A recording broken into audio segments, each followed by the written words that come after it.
or send an email to openline@EWTN.com. Well, good afternoon. Just walked in because they're filming in the studio next door.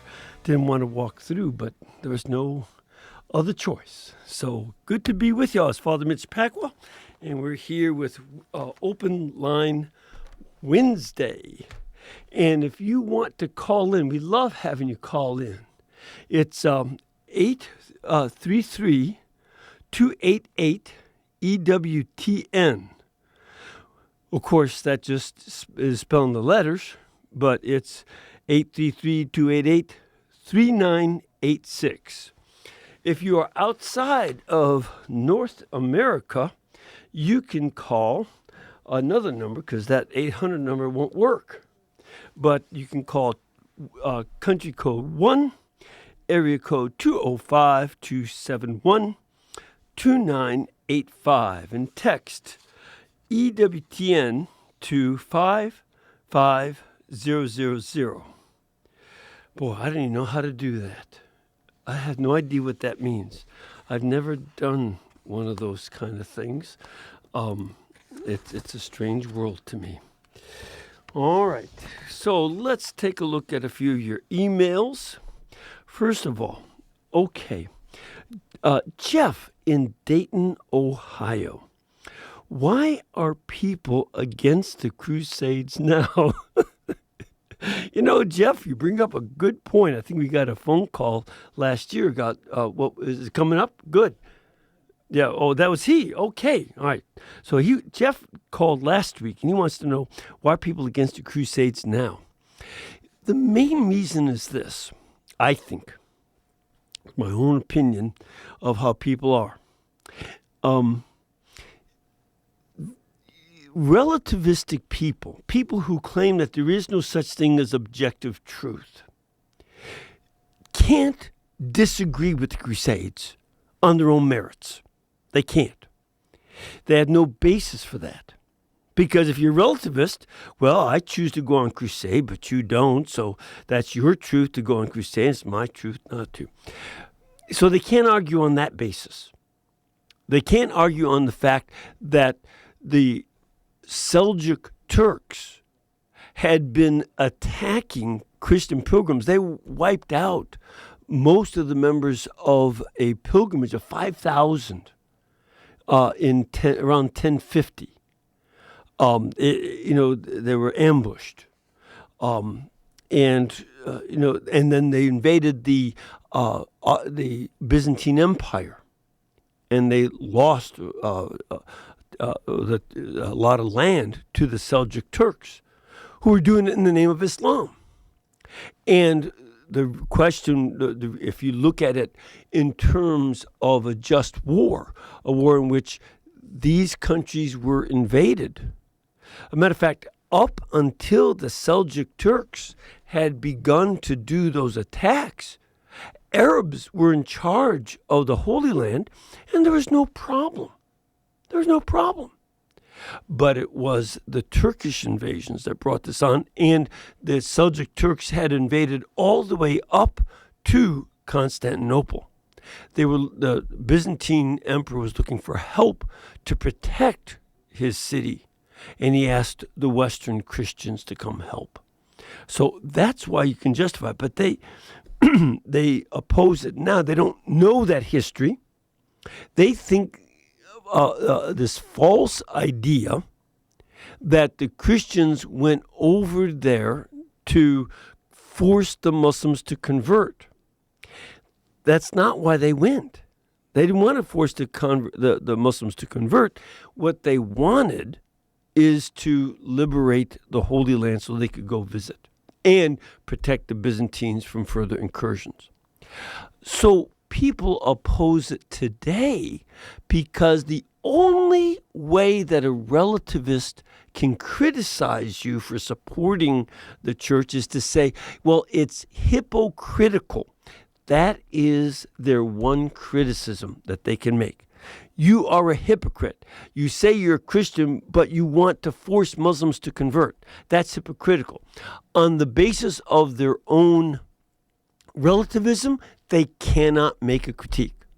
But if they say this contradicts your values, you are a hypocrite. And even for relativists, being a hypocrite is hypocritical and bad. And so that's all they got. That's why they don't object when their political opponents have, sexual misconduct.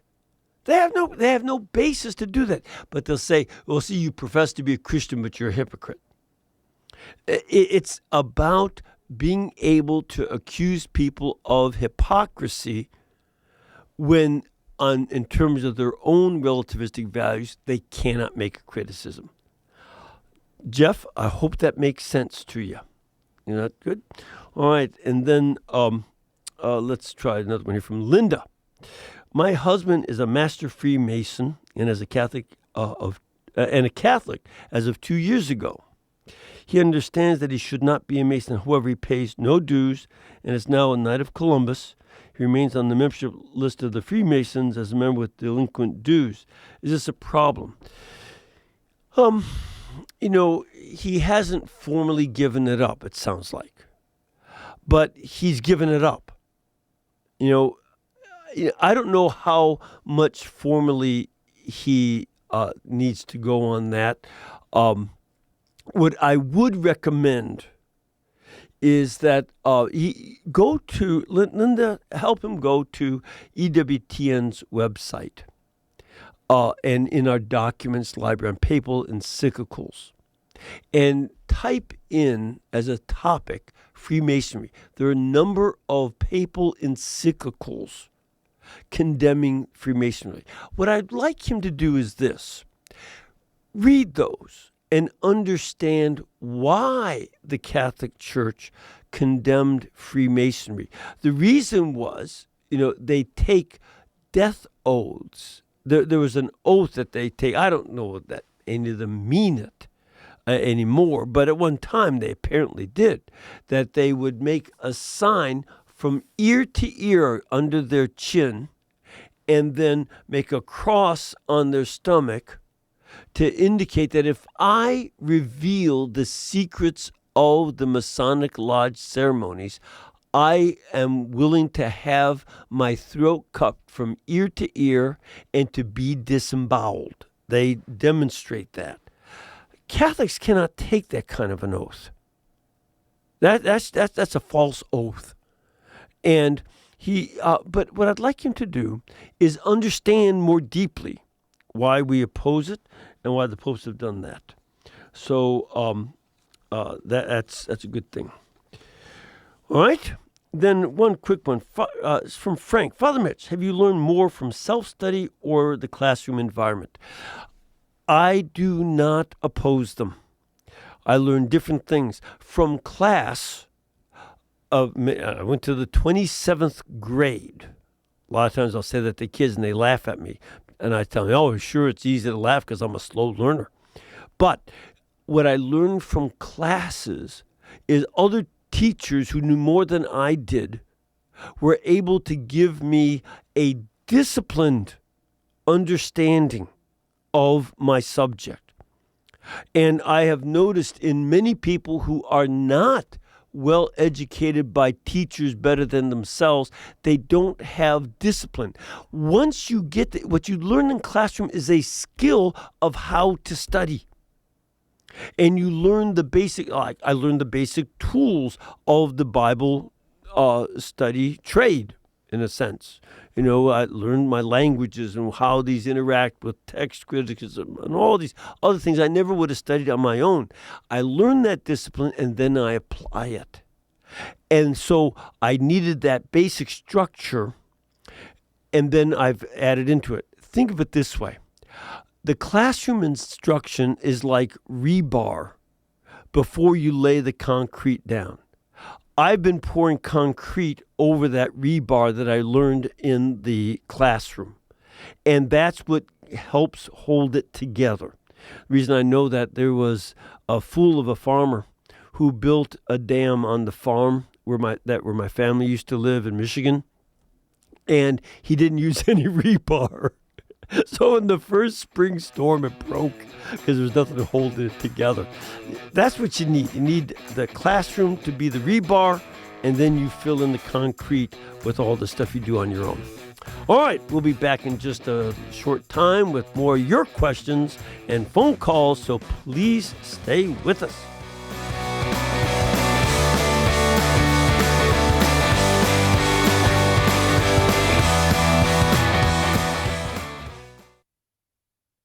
Looking for a 2020 view on how Catholics are voting in the upcoming election? EWTN News and Real Clear Opinion Research are partnering to bring you clear and concise data on where the nation stands on issues, candidates, policies, and more by surveying Americans, including Catholics like you. And it's available now at EWTNnews.com/poll.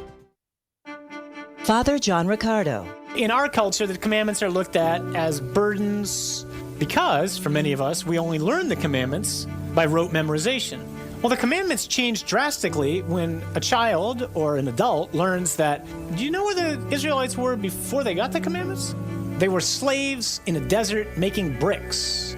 God dramatically rescued them from there, released them from the tyranny of Pharaoh, through great signs and wonders, brought them out of that land of affliction, parted the Red Sea so that they could go through it and escape Pharaoh's armies that were pursuing, brought them into the Promised Land after feeding them with manna in the desert, and on the way to the Promised Land stopped at Sinai and gave them the 10 Commandments. Now, if you really think God wanted to keep us in slavery and that the commandments are restrictions to our freedom, he would have just left them in Egypt to then bring them to a mountain and say, okay, well, I really don't want you that happy.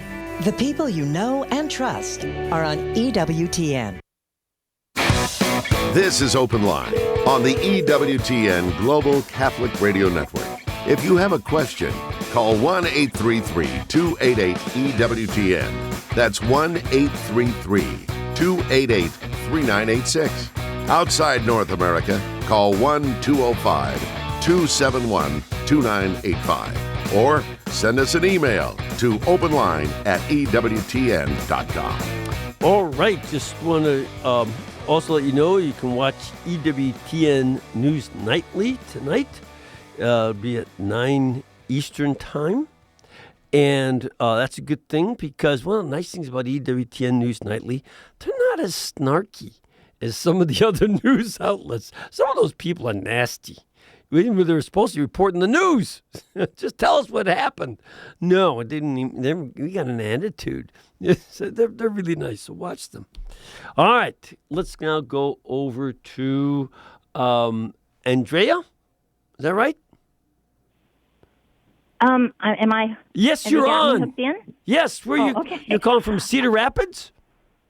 Oh, yes, I'm out in the country, but I'm near Cedar Rapids. Okay, in Iowa. So what can we possibly do for you today? Well, there's a phrase in the Bible, Yes. and I don't know what comes before it or after it, but it says, resist not evil. And there just seems like there's a lot of evil out there that needs to at least be resisted. So I thought you could do you remember where that was straighten me out on from? that. I don't know the Bible very well. I remember just phrases. Well, Maybe it's not. Maybe it's not in the Bible. Maybe I just thought it was. Yeah, I always like to know where something is from.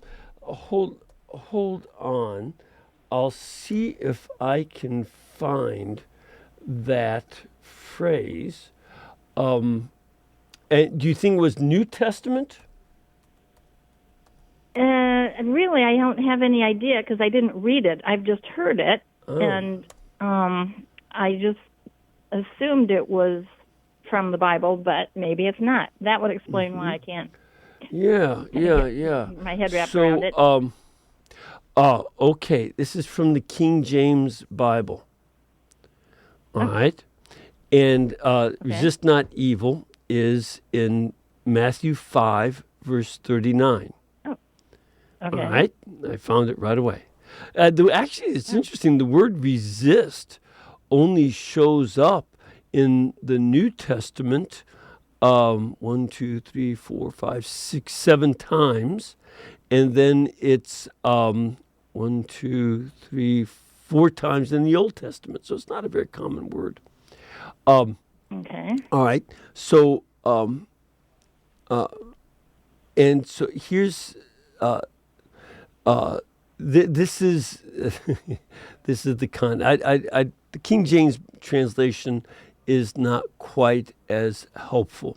Let me use the Revised Standard Version not because it's wrong, but it's written in a style from the 17th century. And so here's the context. You have heard that it was said, an eye for an eye and a tooth for a tooth. But I say to you, do not resist one who is evil. But if anyone strikes you on the right cheek, turn to him the other also. Oh, okay. And if anyone would sue you and take your coat, let him have your cloak as well. All right. So, but it means that when they say in the King James translation, that's why I always include that in my options for translation. That there the idea is the same. That you don't resist the evil, and then it goes on, whoever shall smite you on the right cheek to know also. It's not that you should say, well, evil is okay, I guess if people want to be that way. No, that's not what they're saying. It's don't fight back. That's what they're saying there. Does that help? All right. Yes, it does. That makes a sense now. And Andrea, let me always, Thank you. one of the things I always want to recommend is that it's extremely important to look at a verse in its context. Always try to find. Well, that's why I have this computer program where I can find that verse. So, but that's a good lesson. Not just, I don't want to pick on you, just that all of us have to take and check the context. But thank you for calling, Andrea. Let us now go to Nick, who is calling from India. Where are you calling from, Nick? Hello, Fr Mitch. Hi. I'm calling from Shillong. It's a Shillong, small state in northeastern part. Northeastern. It's a small state, northeastern part of India. Yeah. Wow, wonderful. And it is, yeah. This is great. So what can we do for you? Yeah, Father Mitch, I just wanted to know regarding the Gospel of St. John. I mean, I read about the Bread of Life discourse in the Gospel of St. John. But I was a bit surprised. Why did John left out the Last Supper? Do you have any idea? Why did he left out the Last Supper? There are a number of things that St. John includes and a number of things he doesn't. For instance, he also does not have the baptism of Jesus or the temptation in the wilderness. And and here's the thing that this is my personal opinion. This is not something that I've heard from the fathers or anything, but my some of the fathers have ideas along this idea that he is well aware of at least St. Luke's gospel. He's well aware of it. In fact, there are a number of characters who appear only in Luke and in John. Now, why would that be? Well, who found St. John had moved to the city of Ephesus, correct? Ephesus is it's kind of abandoned now. There were some bad earthquakes and the harbor silted up, so the city died out. But Ephesus was the regional capital of what is today Turkey. It was a very, very important city. And St. John moved there probably in the 70s AD and stayed until he died in around the year 100. So he was the last of the apostles. But the one who had founded the community in Ephesus was St. Paul. And one of the things we see is that his traveling companion Luke came through with him. St. Luke says so in Acts of the Apostles, that we went then to Ephesus and so on. And so here is my reconstruction, my suspicion. The community of Ephesus that was already well-founded in Paul also had St. Luke. And John knew that. They would have had St. Luke's gospel before St. John even moved there. But he's writing a gospel that assumes that already exists, and he is expanding some of the thoughts of the meaning of different points. So, for instance, he doesn't have the baptism of Jesus in the Gospel of John, but he has this long discussion about the meaning of baptism with Nicodemus at night. He doesn't have the institution of the Eucharist in his gospel, but he has this long chapter describing the meaning of the Eucharist in chapter 6. So this is one of the things going on in St. John's gospel. He focuses on this. For instance, you see, he doesn't give parables, does he? He has long discourses, dialogues. The woman at the well is a long dialogue. The Nicodemus is a dialogue. And in the sermon on the meaning of the Eucharist, it's a dialogue with the people back and forth inside the synagogue in Capernaum.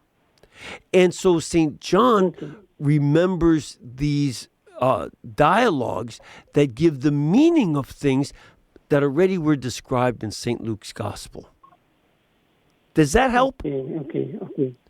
Yeah. And so instead of repeating the same events, he gives the inner core of it. And when I said that, give an example of characters that are only in Luke and in John. Mary, Martha, and Lazarus only appear in Luke and in John. And what's interesting, in both Gospels, St. Martha is kind of a fuss budget. She's the one who wants to clean up the house, but she also, in John chapter 11, says, oh, Jesus, don't open the tomb because it'll smell bad. She's still like the same mentality. Whereas Mary sits at his feet in the Gospel of Luke, but in John 11, she's there and entering into a more meaningful dialogue than her sister. And in both Gospels, Lazarus never says a word. The sisters do all the talking for him in both Gospels. So, you see that these are the same characters. And but they're told from different perspectives. That's what I think is going on with St. John's discussion of baptism and the Eucharist too. Does that help? Yeah, very much, Father. Okay. Yeah, thank you. You're so welcome. Thank you for calling all the way from Shillong, India. Appreciate that. Let's see now. Whom do we have next? Is it Sherman? Sherman next? Yes. Hi, Sherman. What's up? Hey, I had a quick question for you. So, I was reading this morning, and we're going through the book of Exodus. Good. And in Exodus 4:24, it talks about, Moses is on his way back to Egypt, and he's at a lodging place. And on the way, the Lord met him and sought to kill him. Right. And then his wife decided to circumcise her son and place it on his feet. Right. Why was the Lord going to kill him at that time? Sure. Here's one of the things that's key. The Lord may call Moses or anybody else, But just because the Lord gave you a direct vocation, that doesn't mean that you have the privilege to break his law. His law is to circumcise your son on the 8th day, and here you're going to be the leader, and you're not doing it? Moses, stop it!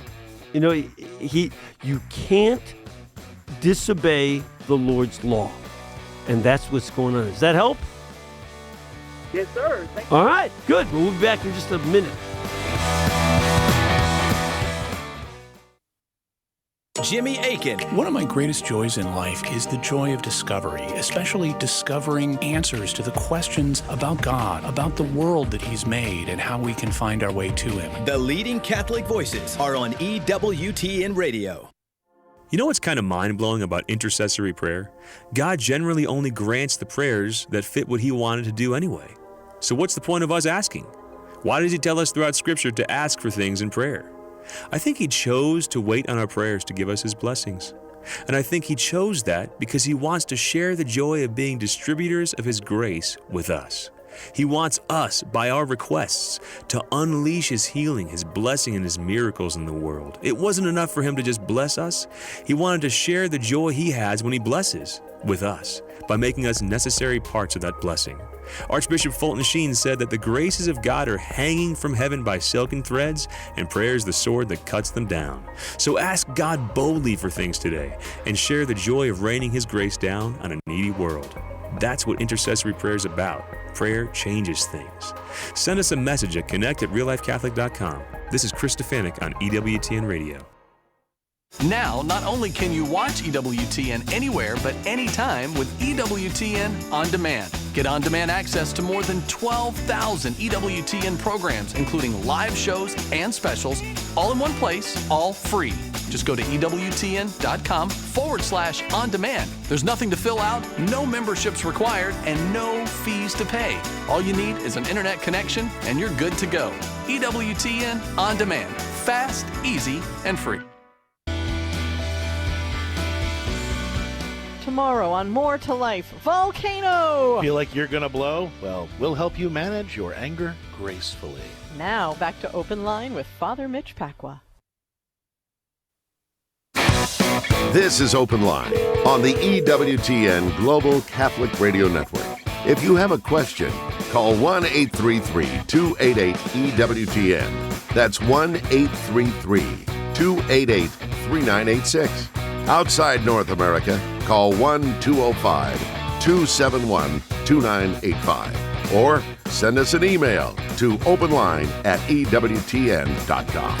All right, that is 833-288-EWTN or 833-288-3986 if you like numbers better than letters.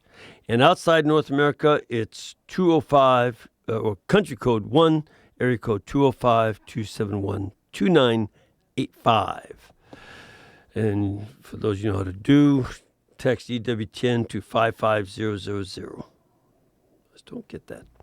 All right, let's go to Lee. Lee, you're calling from Cedar Rapids, Iowa. Yes. You know, it must be really cold up there. Y'all are indoors calling on the phone.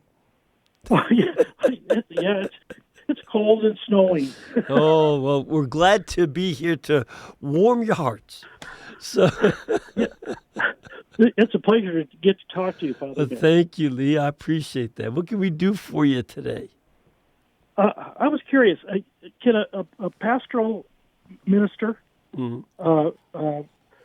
officiate at a funeral? She's a layperson. Mm-hmm. And I was wondering if it's okay for her to officiate at a funeral. What does it mean that she officiate? What is being done? In other words, she's it's not in a church, it's at a funeral home. Mm-hmm. And she's doing a prayer service? Well, it says that she's doing the funeral. Yeah, but what is she doing? Is this a Catholic funeral? Well, the person is Catholic, but it's not being done in the church.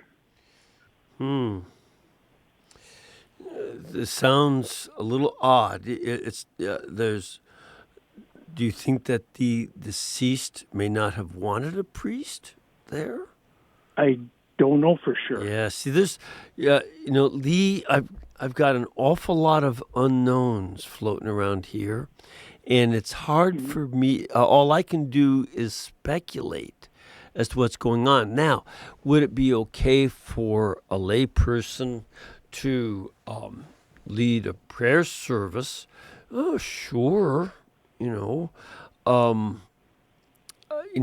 I don't know. There might be some reason that, the person being buried, maybe they could not have a Catholic funeral. Maybe they did not want one. Maybe somebody in the parish needs to buy the local priest some snowshoes so he can go to the funeral. I don't know.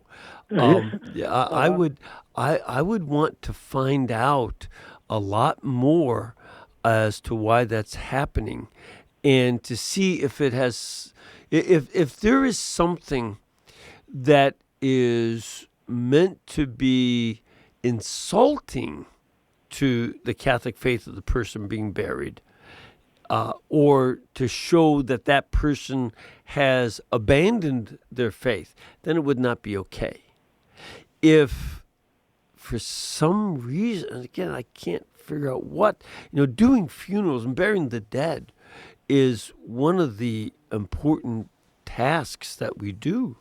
I remember when I was in Tennessee doing studies, and this one lady died, and her family was so poor that they couldn't afford to have a minister come to her funeral. And I called up the funeral director and said, look, I'm a Catholic priest. I'm not necessarily from her religion, but, she shouldn't go without prayers, and her family needs prayers. I don't need to be paid. I just want to, pray for the dead person and pray for her family. And they were happy to have me do it. And I was glad to do it. Because again, this is what we priests do. We bury the dead is one of the, first of all, one of the corporal works of mercy, but it's also a spiritual one for us priests who get involved. So given that that's so normal, I would want to find out that there's something else going on here, the more than meets the eye. It just says, services at such and such funeral home by. Yeah, I know. They're not telling you the whole story. But I'm Paul Harvey. I want to know the rest of the story. And you sound old enough that you remember Paul Harvey. Maybe not. I am too. Yes. I am too. Definitely old enough. Yeah. So I would want to find out a lot more. Okay? Thank you. Yeah. Until then, I'll just reserve judgment. All right. Let us now go over to Sharon in Jeffersonville, Indiana. Yes, Father Pacwa. How are you? I'm fine, and Good. I love listening to you. I love EWTN. Oh, thank you, ma'am. My question is this: I get confused because sometimes at Mass the priest will say, "When we die, we go then either to heaven, hell, or purgatory." Right. Is that or the instant we die? Right. Then I've had some people tell me, "Oh no, Sharon, we have to stay and wait for Jesus to come back, and we'll be in our grave." Yeah. No. That I don't know. Whoever's saying that is not reading the Bible. Give you a good example of this.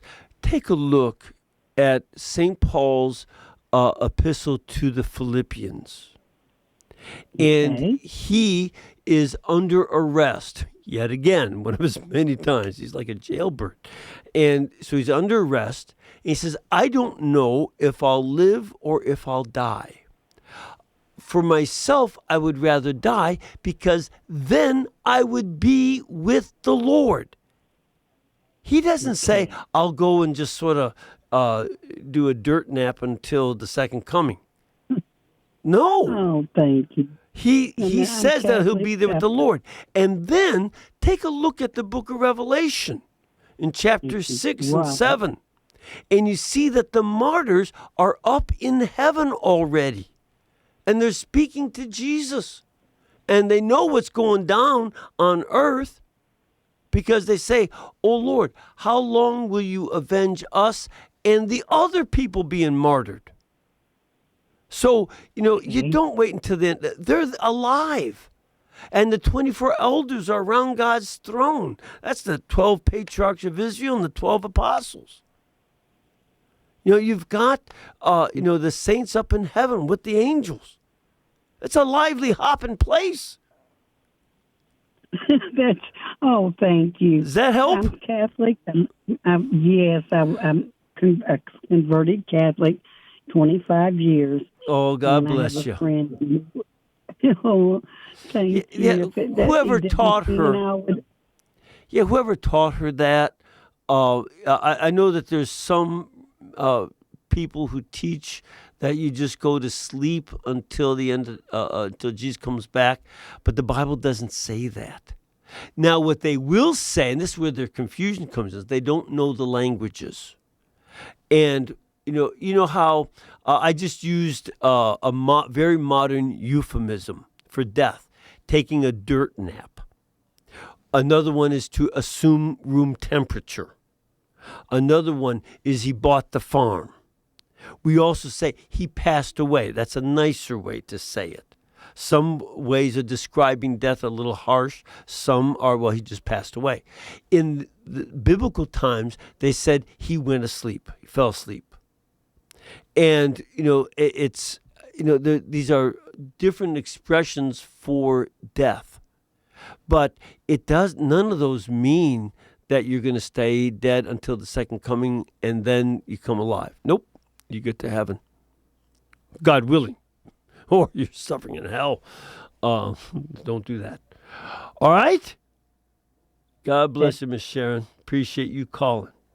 Let us now go over to Megan in Moorhead, Minnesota.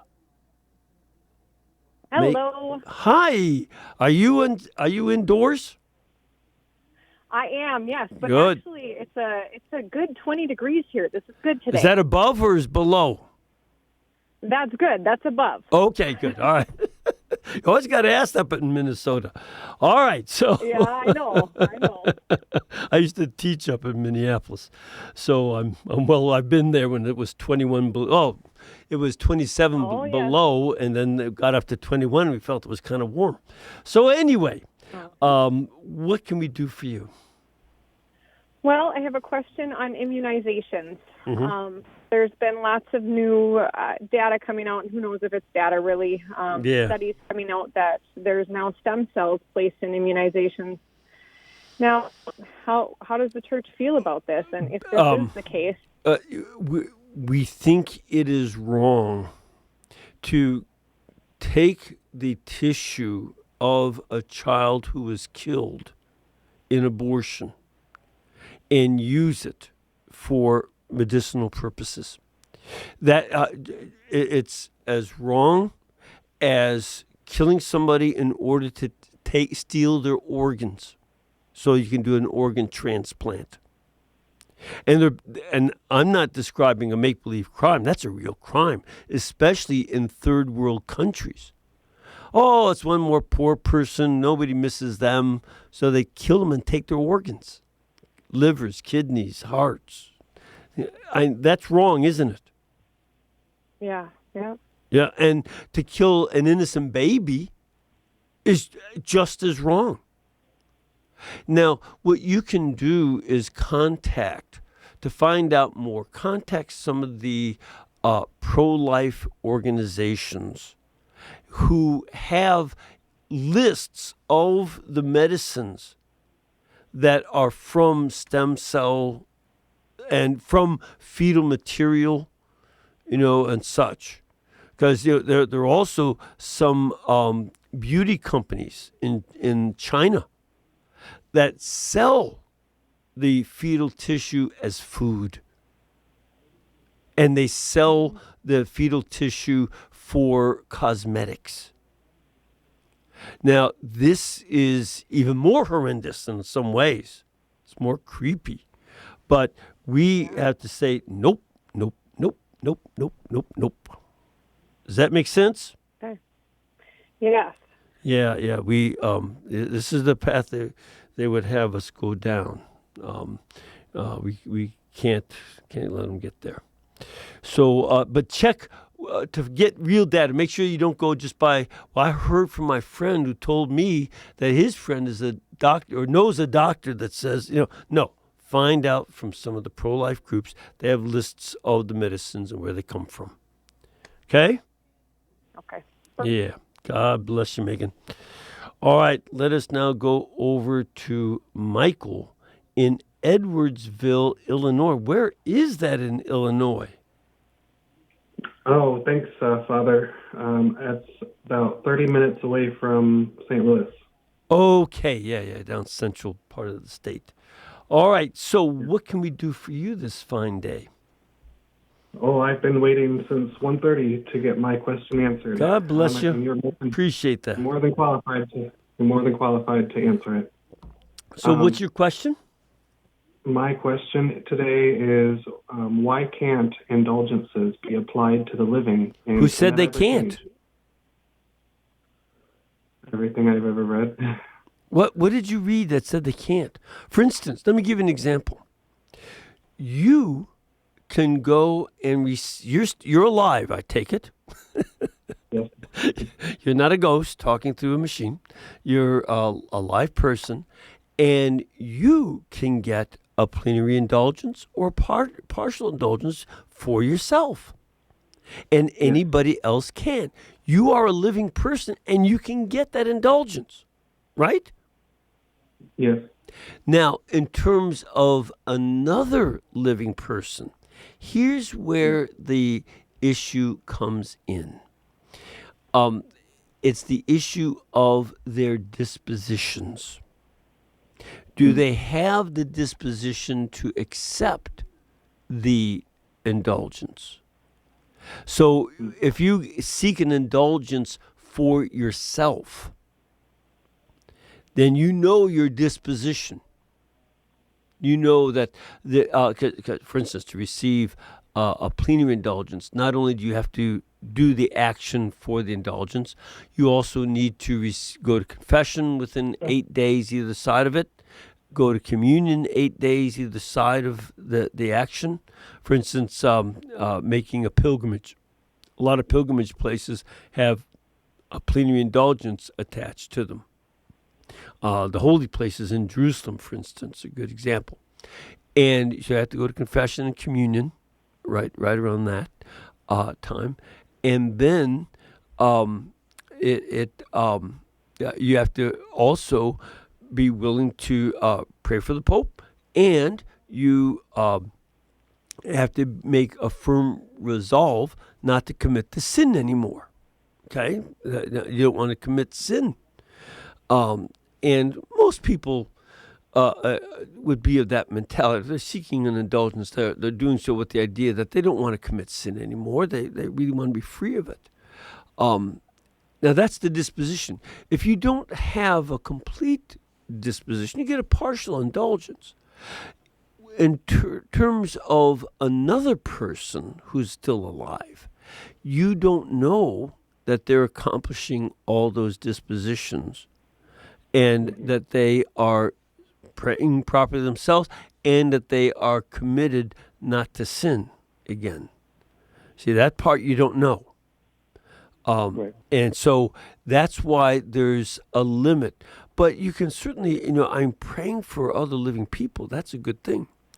You can talk to them about it and pray for them. But certainly you can apply indulgences to living people, particularly the person seeking the indulgence. Whereas if they're already in purgatory, they already have all those dispositions. That's something you know about the folks in purgatory. Purgatory is not a place, well, I'm still thinking about it. Do I want to follow God or not? No. Purgatory is only for the redeemed. It's for those who reject sin, but they're dealing with the effects of their sin.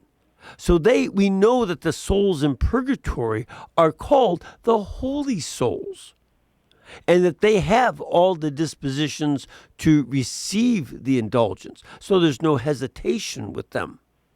With yourself, you should know your dispositions. With some other living person, is not so sure. So that's why there's hesitation. Does that make sense? Yes, thank you, Father. You're very welcome. You call back anytime you want. Now, let us go over to Lisa, who's calling from Lawton, Oklahoma. What part of Lawton, Oklahoma is Lawton in?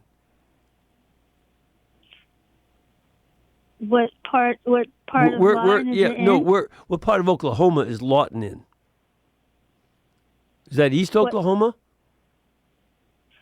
It's central. Central, okay. So what can we do for you today? Okay.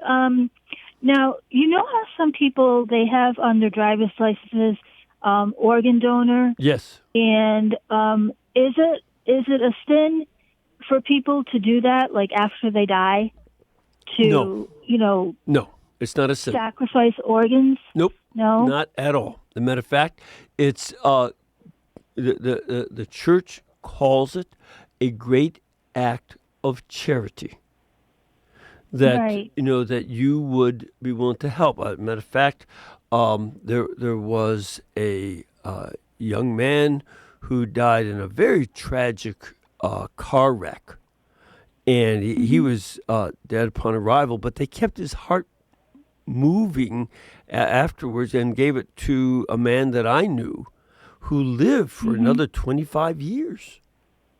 Oh, wow. Yeah, as a matter of fact, he broke all records for heart transplants. Mm-hmm. Up until that time.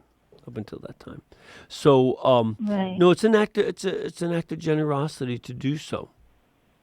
Okay? Mm-hmm. Yeah. Does that help you? Yes, I didn't know that. Thank you, Father Mitch. You're very welcome. Yeah. And, you're not obligated to do so. Some people, for instance, are taking different kinds of medications, and their organs may not be such good candidates for transplant. Others are fine. And some people have, might have contagious diseases. They probably should not, or they should consult with their doctors. I can't give any advice on that because I don't know for sure. But it would seem to me that if somebody has a very serious disease, that it may not be a good candidate to transplant an inner organ from one person to another. So, but that's where you talk to a doctor and see does that apply to you or not.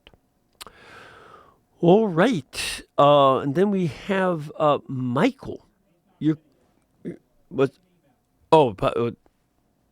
is it? Oh, he's not ready. All right, so that we don't have him yet. So let me do another email. I have John writes, my friend invited me to join the Legion of Mary. Could Father explain to me this legion or help me understand devotion to Mary as compared to devotion to Jesus? I am very fond of the Legion of Mary. When I was a newly ordained priest 44 years ago. It's adding up, Mike. It's adding up. But when I was a newly ordained priest, that my first summer, you were 3 years old? Oh, so I could have baptized you. It makes me feel better. Kids, what are they hiring these kids for here? At any rate, the Legion of Mary invited me to come help them. This is where I learned how to hear confessions, by going to Chicago's Skid Row. And the Legion of Mary would go into the bars and onto the streets and bring in these guys that were living out there, street people. And they would get them to come for confession and mass. And sometimes they get a little bit of food as well. So I would go and hear the confessions. And I just have such admiration for the Legion of Mary. Now, devotion to Mary is, here's the way I like to understand devotion to Mary and the other saints. That our primary relationship is with Jesus.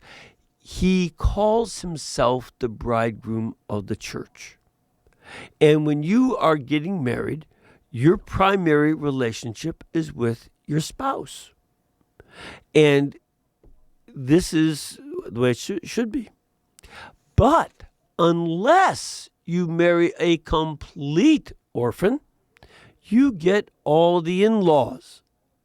Is that not true, Michael? Yes, it's true. He's nodding his head. And all you married people know that. And I've used this analogy many times. The Blessed Mother and Saint Joseph and all the other saints are parallel to in-laws. You maintain your primary relationship with Jesus. He's the Savior. They cannot redeem us. They can't. But like your in-laws, they can tell you a lot about Jesus. They love him before we did. And sometimes their love is more intense than ours.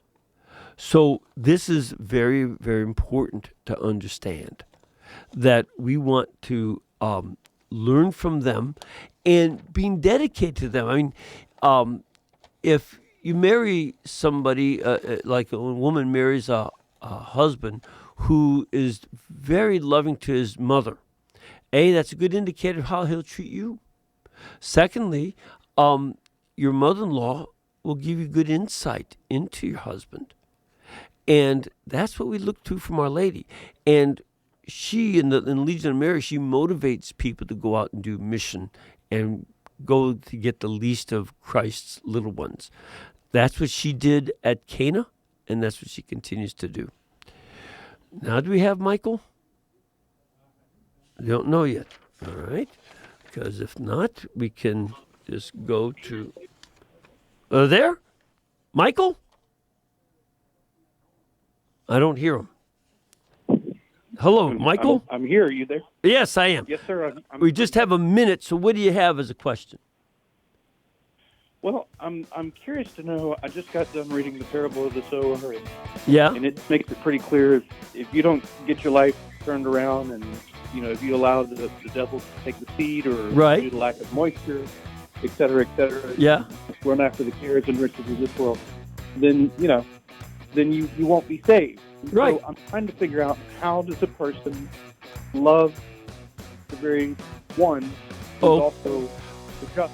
One of the key things is to be the kind of soil with depth, being a person of depth into whose heart Jesus Christ can enter. That's where you have to seek that depth and be honest with him and yourself, and allow him into even the places you don't like. Lord bless you all and keep you, the Father, Son, and Holy Spirit. I'll try to address that some more next week, Michael. God bless, and y'all take care.